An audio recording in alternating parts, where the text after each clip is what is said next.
Welcome back to Market on Close. We got some time into the bell to talk big picture with our Schwab team. This afternoon's duo is Kevin Gordon and Collin Martin. Kevin's a senior investment strategist. Collin's a director and fixed income strategist at Schwab Center for Financial Research. Afternoon, guys. Kevin Gordon, get us started on the phone. Stocks bouncing back. How do we go into earnings now after we got a pretty big hit in the last 10 days?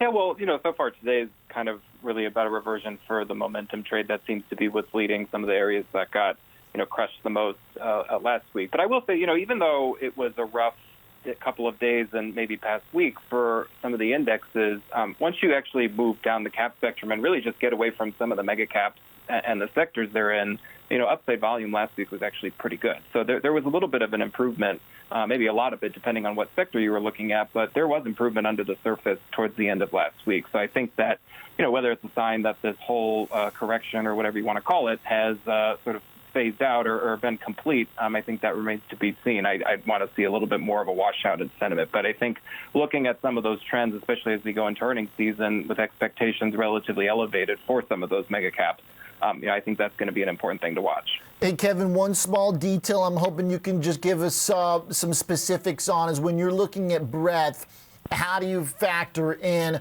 what we went through with NVIDIA and concentration? Because I would think by some definition, when NVIDIA leads as big of a sell-off in semis as it does, that kind of negative force creates breadth in sort of a negative way. But what you're saying is breadth in a positive way, the actual number of companies going up, right? Yeah, if you're purely just looking at performance and using a market cap weighted index, of course, yeah, something like an NVIDIA or like an Apple or a Microsoft or whatever mega cap you want to use, that's going to pull down the sector and the index. But yeah, if you just look at purely the number of companies either that are above a certain, moving average, whether it's 50-day or 200-day or those that are just, rising on any given day. Friday was an example where even though you had a lot of weakness at the headline index level, pulled down by those big names, the majority of stocks were actually rallying. So that would be an example where it's a positive breadth setup under the surface, just not yet filtering up because of the dominance of some, a couple of stocks. Okay, if generally in the past, one more on this subject is, if generally in the past broadening out is good, does it still work after as highly concentrative of a market as we got, Kevin? Will the breadth indicators be as powerful when things got so skewed to the top? Well, I think it depends on where you're at in the market cycle. I mean, if you were looking at a period like the market low in 2022 in October, you sort of had the perfect setup where the cap-weighted indexes had taken out their prior June low, but you had, sort of a positive breadth setup where at the moment of that low, at the end of October, and this is similar to what we saw in October of 2023, you had the sentiment washout, you had more companies that were starting to rally off their lows, and then the indexes followed. So it's a little bit different in a setup where you've been in an uptrend. I would think of this just sort of as a consolidation within an ongoing uptrend, because leading up to this, there weren't any sort of deteriorating breadth signals like we had in late 2021, where, cap-weighted indexes were moving higher, but you had the percentage of companies above their 200-day moving average moving down rather swiftly by the end of that year. So fortunately, you haven't seen a divergence like that lately. I would be on the lookout for that if we have a similar thing this time, but for right now, that doesn't seem to be the case. Okay, noted. Thanks for all those specifics there. Collin, how do you think bonds will interact with stocks right now? It might be a very kind of short-term oriented thing to think about, but I'm wondering, when stocks are bouncing back, does that in a traditional way lessen the need for a treasury safety trade, and so yields might actually go up when stocks go up, bonds just keep selling off? Or did we relink all these things again like we did in 2022 where stocks go up, bonds go up?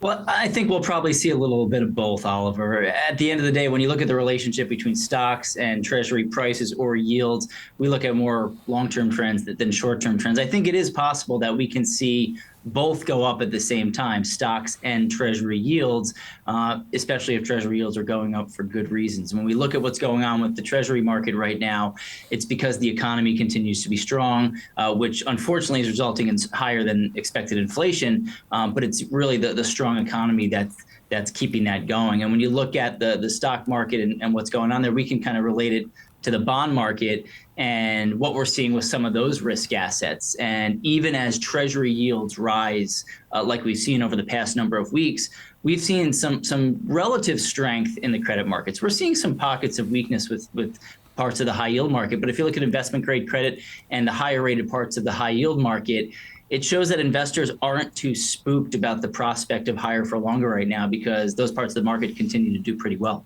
Okay. The duration risk when yields are going up, our themes today with our bond fund managers has been about how to avoid those pitfalls, some outright shorting, some just kind of moving along the curve. The solution, your guys' mind, generally is in the realm of staying higher in quality, or should we be out literally shorting treasuries, using that as like a speculative tool in our portfolio instead? You know, we're not going to suggest that, Oliver. We look really at the long-term view here. And we look at treasury yields, whether it's 4%, 4.5%, or 5%, we think that's attractive for most investors. And I think we're finding that there's probably some skittishness out there right now because we have seen such a large move up in treasury yields that's pulled prices down. So you look at most of the high-quality bond indexes year to date, we are seeing negative total return. So I think there's a skittishness about potentially going in now. I think there's also this concern of waiting for yields to keep moving up before some investors, lock in those yields. But if you look at the long-term chart, and if you're looking for that additional upside, if we use the 10-year treasury yield as an example, it hit a peak of 5% last fall. We're at 4.6 right now. We're looking at 40 basis points of upside if people are waiting for that. But if you expand that time frame and you go back 15 years or so, we're still at the high end of that range. So we're still suggesting investors gradually move out. We're not making a tactical bet here. It's more of a strategic play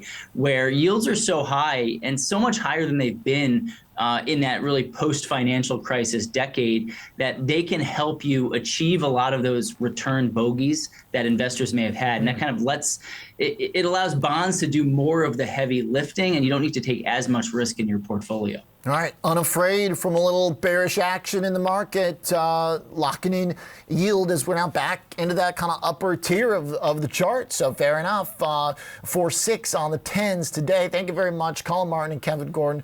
Great conversation, guys, on our two big asset classes to start the week. Stocks and bonds, been kind of stuck at the hip again.